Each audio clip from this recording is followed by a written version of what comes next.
I appreciate it. That's for the record. Okay, thank you.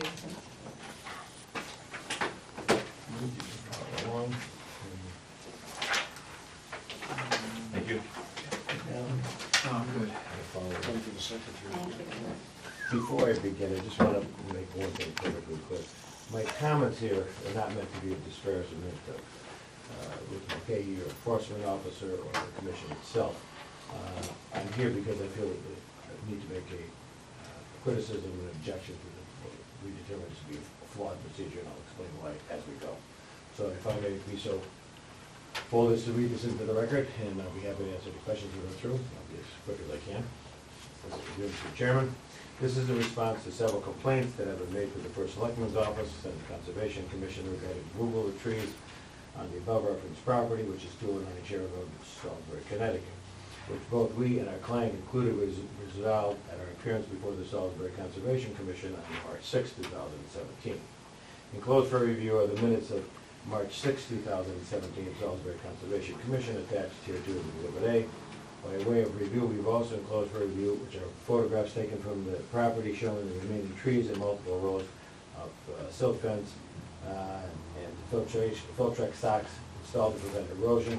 The photographs were given to the commission, I believe, at the previous session on March 6th, and would be referred to as Exhibit B. It is the position of the owner, Quentin Van Duzelaire, in our office that the activity engaged in was done as a matter of right, and as such requires no Salisbury Conservation Commission review or approval. In all the years of practice by this office before the Salisbury Conservation Commission, no client has ever been required to seek permission from the commission for the removal of select trees in order to enhance the view of the lake from the owner's residence. As the activity of this property is permitted as a matter of right, and as such there is no regulation in the Salisbury Conservation Commission regulations requiring the property owner to make or submit any application or review request before the Salisbury Conservation Commission. Following is a review of the applicable Salisbury Conservation Commission regulations. Section 4 of the Salisbury Conservation Commission regulations states permitted and non-regulated uses. Section 4, permitted uses as of right and non-regulated uses. 4.1, the following operation and uses shall be permitted in wetlands and watercourses as of right. This is added. D, uses incidental to the enjoyment and maintenance of residential property. Such uses shall include maintenance of existing structures and landscaping, emphasis added, but shall not include removal or deposition of significant amount of materials from or onto the wetland or watercourse, or diversion or alteration of the watercourse. As is apparent from the regulations above, the cutting of trees to enhance or create a view of the water is a right available to the owner as landscaping as a matter of right, an incidental right of ownership that allows him to adjust or modify his landscaping or trees as desired to enhance or change the view of the lake without the need for review or permission from the Salisbury Conservation Commission. There was no removal or deposition of any material from or onto the wetland or watercourse, or diversion or alteration of a watercourse, so by definition, the activity took place as a matter of right, as part of legitimate landscaping endeavors to allow the property owner to view a lake, something nearly all other lakefront owners enjoy. The only prohibition from cutting trees involves the clear cutting of trees that is clearly and narrowly defined in Section 2. Section 2 definitions 2.1. As used in these regulations, clear cutting means the harvest of timber in a fashion which removes all, and emphasis added, all, trees down to a 2-inch diameter breast height. As shown from the enclosed photos, which are Exhibit B, all trees were not removed, and many of the large diameter trees have been preserved. There remains on the property a large number of healthy specimen trees. Nearly 2 months ago, a claim was made that there should have been an application, or at least a request, by the owner for a ruling that the activities are permitted. The applicable regulation is Section 4.4. However, in order to interpret Section 4.4, one must look at the preceding sections for guidance. Enclosed, we find the key language in bold that delineates what is required to be brought before the Conservation Commission. 4.2, the following operations and uses shall be permitted as non-regulated. Emphasis added, wetlands, watercourses, provided they do not disturb the natural or indigenous character of the wetlands or watercourses by removal or deposition of material, alteration, or obstruction of water flow or pollution of the wetland or watercourse. A, conservation of soil, vegetation, water, shellfish, wildlife. And B, outdoor recreation including play and sports areas, golf courses, field trials, study natures, hiking, horseback riding, swimming, skin diving, camping, boating, water skiing, trapping, hunting, fishing, shellfishing, or otherwise legally permitted. And 3, all activities in wetlands or watercourses involving filling, excavating, dredging, clear cutting, clearing or grading, or any other alteration or use of the wetland or watercourse not specifically permitted emphasis added by this section, emphasis added, and otherwise defined as regulated activities by this regulation shall require a permit from the agency in accordance with section 6 of these regulations, or for certain regulated activities located outside of the wetland and watercourses from the duly authorized agent in accordance with section 12 of these regulations. 4.4 goes on to say, to carry out the purposes of the section, any person proposing a permitted operation or use or non-regulated operation and use, emphasis added, shall prior to the commencement of such operation and use notify the agency in a form provided by it and provide the agency with sufficient information to enable it to properly determine that the proposed operation and use is a permitted or regulated use of a wetland or watercourse. The agency shall not rule that the proposed operation and use or portion of it is a permitted or regulated operation and use, emphasis added, or that the proposed operation and use is a regulated activity and a permitted requirement. Nowhere in any of these sections above quoted are as of right usage discussed. The Conservation Commission regulations define 3 separate activities. 1, as of right; 2, non-regulated operation and use; and 3, specific permitted operation and use. Only 2 and 3, as described in sections 4.2 and 4.3, require an owner of a property to appear before the Conservation Commission, submit a completed form with sufficient information for agent determination. As of right usage is not included in section 4.4, which requires agency involvement.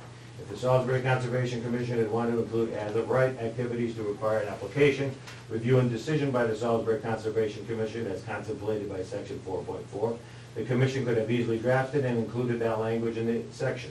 The implementing authority for the regulations did not do so when the regulations were implemented. The Commission has not amended the regulations to require such application, and therefore the Salisbury Conservation Commission cannot now attempt to enforce usage not specifically delineated in the regulations merely because of public pressure or complaints from disgruntled lakefront property owners. Further strengthening our client's position that no application or approval was needed is an email from Darcy Winter of the Connecticut Department of Energy and Environmental Protection, attached here to as Exhibit C, that was in response to an email from Mary Silks, attached here to as Exhibit D, to the Connecticut Department of Energy and Environmental Protection, claiming that there are threatened and endangered species located on the subject property. Exhibit C in the 3rd paragraph states, and this is from the Department of Energy and Environmental Protection. The Department of Energy and Environmental Protection, DEP, recommends that a municipal inland wetlands agency establish a regulation stating that any person proposing a permitted as of right, emphasis added, use and operation and use, or non-regulated activity, and you shall, prior to the commencement of such activity, notify the agency in a form provided by such agency, and provide sufficient information to enable the agency to determine the operation and use, to determine if the operation and use is exempt. Therefore, please consult Salisbury's inland wetland regulations for additional information. Should that consultation with the Salisbury Conservation Commission regulations have taken place, it would have been painfully clear that there exists no such regulation or requirement in the Salisbury Conservation Commission regulations. As is evidently clear from the review of the Salisbury Conservation Commission regulations, there is no section anywhere in the regulations that mandates, requires, or even suggests that a property owner must file an application with the Conservation Commission for an activity performed by an owner as a matter of right. As such, the property owner had and continues to have no legal requirement to present any plan or action for his property to the Salisbury Conservation Commission before engaging in any of as-right activity. A closer look at Exhibit A, March 6, 2017, Salisbury Commission minutes reveals that the Commission determined that there was no violation of its regulations and therefore took no action, and one commissioner stated that from that point forward he would like to see the procedure changed, which is a future action. Attorney Mark J. Capisolantro informed the Commission that he would get details of the landscaping to be done. There was no further action needed or contemplated by the Commission. Therefore, the cease and correct order attached here to as Exhibit D comes as a complete surprise and is only in response to a letter from Mary Silks, an owner of a property on the lake, who took it upon herself to file a complaint that is void of any substantive evidence for which a cease and correct order could possibly be issued. In an email dated March 22, 2017, attached here to is Exhibit F, Mary Silks requested that she be named as an intervener under Connecticut General Statute 22A19. Before one can get to the merits of the matter, the Commission must address the fact of whether Mary Silks has any standing to be named as an intervener. In order to request intervener status, one must comply with Connecticut General Statute Section 21A19, that states 21A19, Administrative Proceedings. Parentheses A, close parentheses, parentheses 1, close parentheses, any administrative licensing or other proceeding and in any judicial review thereof made available by law, any person may intervene as a party in the filing of a verified pleading, asserting that the proceeding or action for judicial review involves conduct which has or which is reasonably likely to have the effect of reasonably polluting, impairing, or destroying the public trust in the air, water, or natural resources of the state. It is axiomatic that in order to be an intervener, there must exist, at the time of filing of a request for intervenor status, some type of administrative or legal action as a prerequisite. A request for intervenor status cannot be used as a vehicle to create an administrative action or legal action where none existed prior to the filing of the request. One cannot intervene in a vacuum. The March 6, 2017 minutes of the Salisbury Conservation Commission as it relates to this property shows no administrative action pending. Therefore, this commission must dismiss the request for intervenor status as being improper without basis. As to the allegations of the complaint itself, it is void of any facts. It purports to claim that there are threatened or endangered species which are monitored by the New England wildflower present on the subject property. First, there is no documentation to support the unsubstantiated claim that there is in fact any threatened or endangered species supplied with the complaint. There is no report, map, study, or other evidence that shows there is any threatened or endangered species located at 209 Sharon Road. Next, there is a bald and substantiated allegation that the rare and endangered species are being periodically monitored by an environmental group.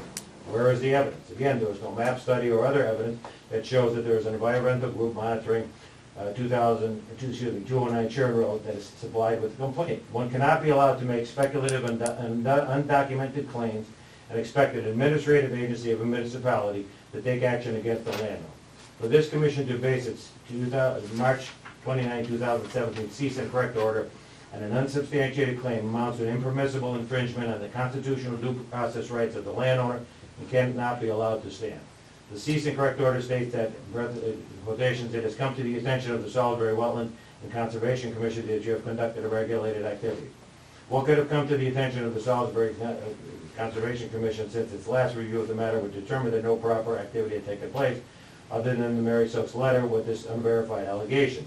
As there is none shown and documented, the order must be lifted. The Connecticut Department of Energy Environmental Protection email, Exhibit C, on page 2, in the upper paragraph, provides clear language that supports the conclusion that this order is uninvestigated, undocumented, and without merit. The email states, the Inland Wetlands Agency has the burden to prove that a violation has occurred or occurring. Often the agency may need to investigate and document facts in order to adequately define the scope of the violation. Once the agency obtains sufficient documentation to confirm that a violation exists, it may request the violator to provide further information such as surveys of existing or prior conditions, and analysis by qualified consultants of the scope and impacts of the violation. Language such that has come to the attention or a plan evaluating any rare species that is documented to your property by DEP and the Natural Diversity Database map is not equivalent of the agency may need to investigate and document facts. The order must contain contains without investigation or documented facts. The order is invalid on its face and must without hesitation or qualification be withdrawn by the Commission. Once this is done upon proper presentation of evidence to our client, we will work with the Commission to protect any threatened or endangered species. Our client cannot be required without more to perform any of the requested actions contained in the order, as the order is based on pure speculation as to what may or may not exist on the property.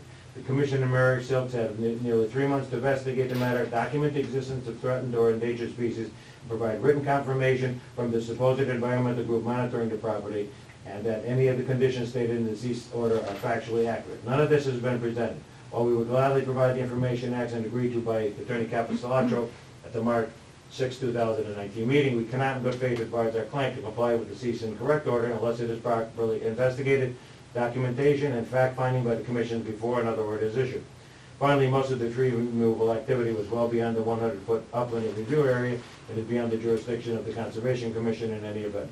For the Conservation Commission to now change its long-time past practice to require homeowners to obtain approval of non-clear-cutting trees cutting within the regulated upland review area would be tantamount to rewriting of the regulations, inserting a review process where none existed in the past.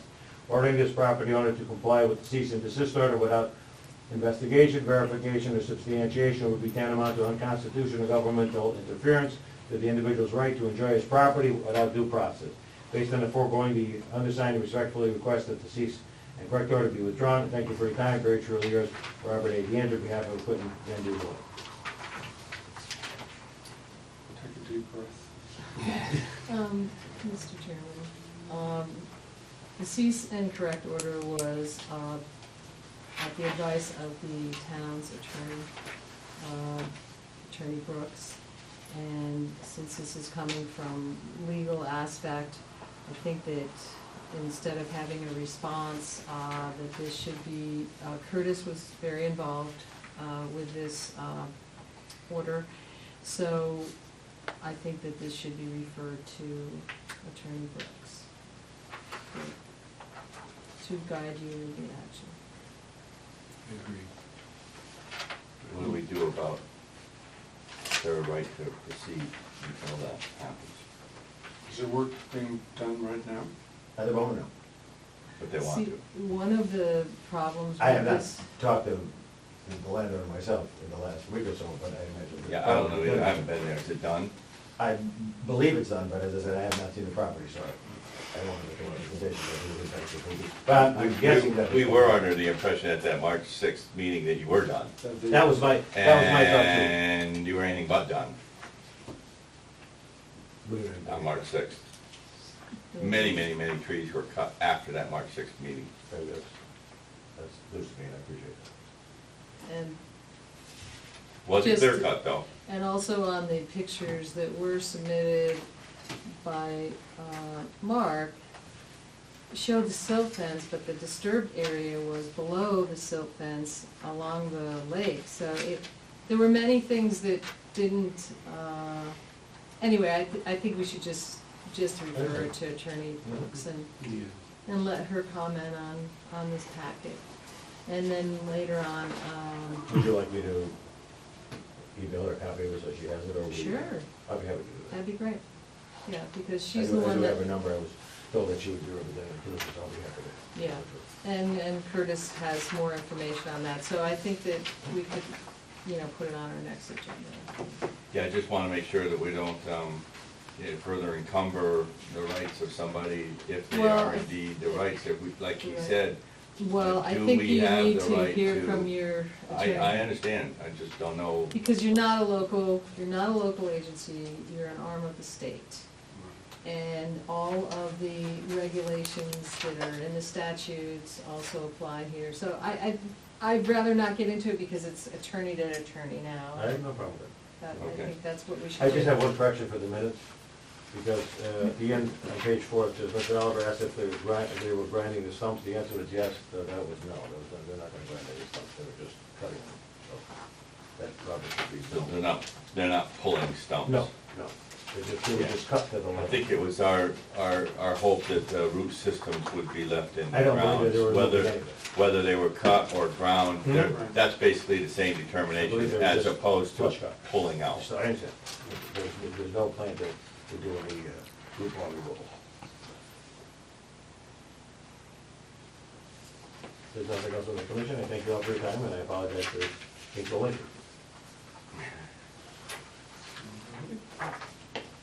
Good. Next month. Thank you. Be the first, Do we have Six. other comment on this, or do we not? Okay. Not now, I don't Okay. think so, but it's lawyer to lawyer now, and, I'll call her tomorrow, send her over to her and tell her. well, yeah, maybe you wanna touch base with, Curtis thought he'd be back, but, maybe you wanna touch base with Curtis, because Fine. obviously all Okay. those I want- expenses and I legal understand. stuff. I won't do anything until he does give me permission to Okay. do it, not to keep it secret. All right. Thank you all for your time. Thanks, Bob. Have a nice evening. Hopefully this rain will start when I get home. Thank you, Barbara. Thank you.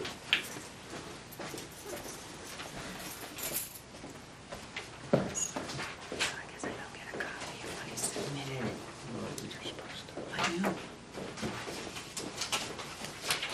So we're maintaining that this cease and correct is still in force, regardless of their intent to have us lift it.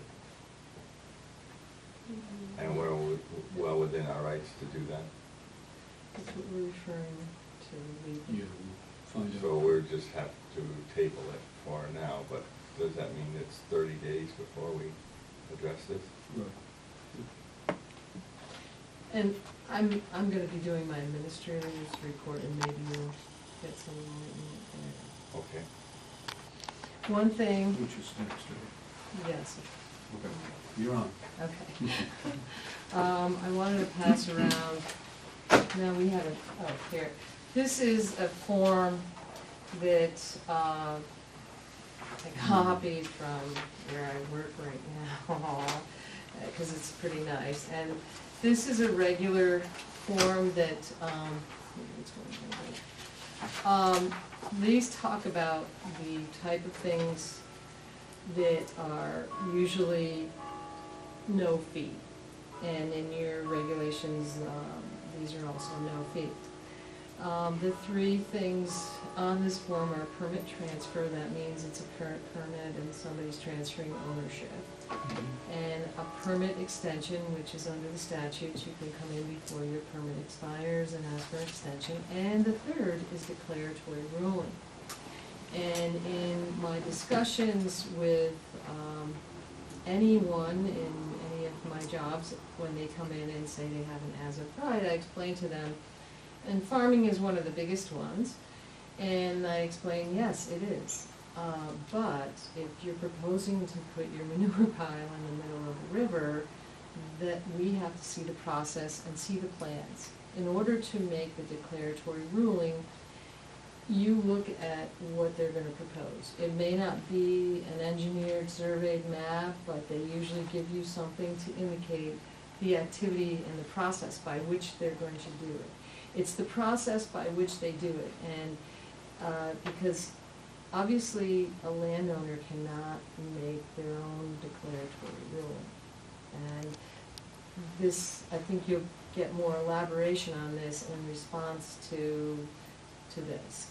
And as I said, I did not, I do not usually issue any type of enforcement like a cease and correct without some sort of legal. And so this was all done through the attorney when they saw the different types of things.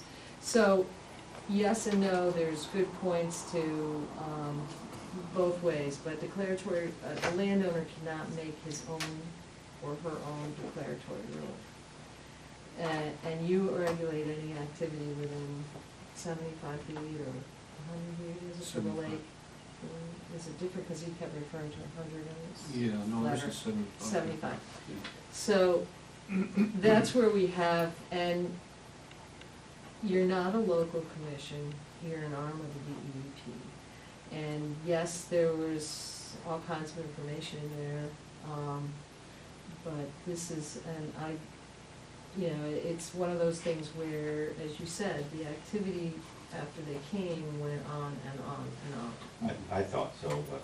I observed it too, and that was sort of the tipping point, because I didn't know, they weren't installing, how do I know that their silt fence is installed properly? I mean, there's no trespassing signs, I wasn't given any opportunity to see what they were doing, you don't know the scope, that type of thing. And so with any type of as-of-right, I had a situation in another town where the farmer owned on both sides of the river, and he wanted to, and he had an as-of-right to, and the commission agreed with him to clear and have this area for his cows, but he wanted them to, in the drier weather, to cross the Phantom River back and forth, and he wasn't going to have any kind of protection of the river.